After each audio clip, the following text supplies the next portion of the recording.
एकतर मम्मी साहेबांसोबत काहीतरी झालं असेल किंवा मग सत्यासोबत काहीतरी मोठा वाद झाला असेल.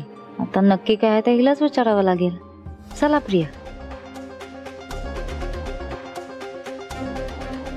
मंजू, काय चाललंय तुझं? काय झालं? काय झालं म्हणजे? सकाळी किती रडत होतीस आणि आता पण अशी अचानक गेलीस आणि आलीस सुद्धा. सगळं ठीक आहे ना?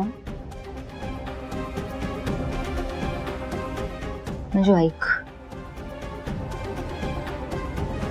मैत्रिणी ना मी तुझी. अगं अवस्था बघ स्वतःची काय करून घेतलीयस. त्रास होतो मला तुला असं बघून, काळजी वाटते का म्हणून विचारते ना तुला. मंजू ऐक माझं, तू सांगून तर बघ, काहीतरी मार्ग निघेल ना, काहीतरी मार्ग काढू आपण. तू सांग तर, बोल ना मंजू.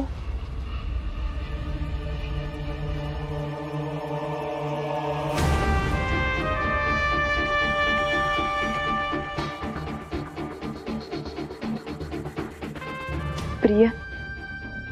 हा बोल ना. सत्यानं मला प्रपोज केलं आणि मी नाही म्हणलं.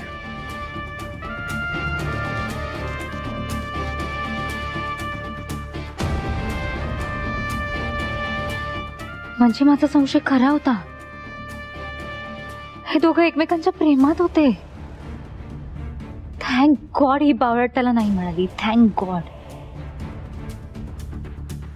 पण सत्याची अवस्था बघवत नाही अगं मला. लयच हार्ट झालाय तो.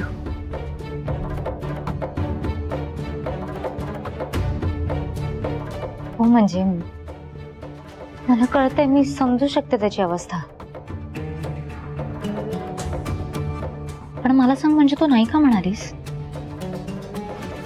तू सत्यजितरावांना घटस्फोट देशील असं वचन दे मला.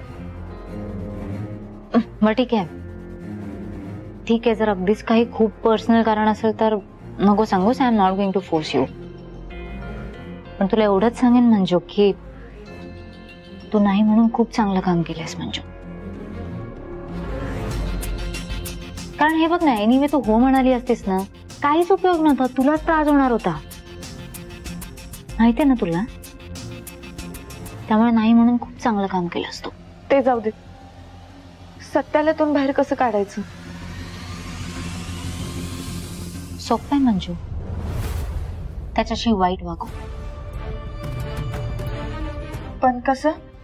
म्हणजे सत्याच्या घरच्यांशी खूप वाईट वाग.